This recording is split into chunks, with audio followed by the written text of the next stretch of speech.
mon successeur, le chanoine Luc Terlinden, qui est ici, à mes côtés. Je vous dis que je suis particulièrement très heureux. Le 22 juin dernier, le cardinal Joseph de Kessel annonçait la nomination de Luc Terlinden, prêtre bruxellois de 54 ans, comme nouvel archevêque de Malines-Bruxelles. Depuis lors, certains se posent cette question.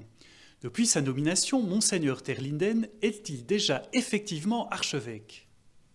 La réponse est non. Ce qui fait un évêque ou un archevêque, c'est l'ordination épiscopale, aussi appelée consécration. Comme le dit le Code de droit canonique, les évêques succèdent aux apôtres par l'Esprit Saint qui leur est donné.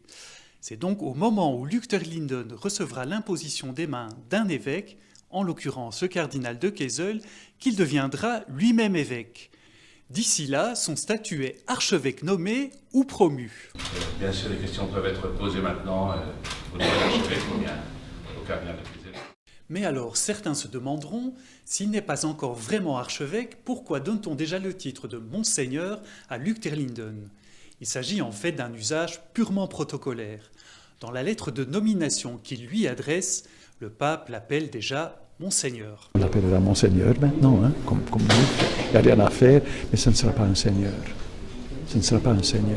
C'est quelqu'un qui est simple, qui est à mes yeux, je suis un peu plus âgé, mais c'est un homme de notre temps. En conclusion, on peut dire que dans l'Église catholique, on devient évêque en 3 étapes. Première étape, la nomination par le pape. Deuxième étape, l'ordination épiscopale.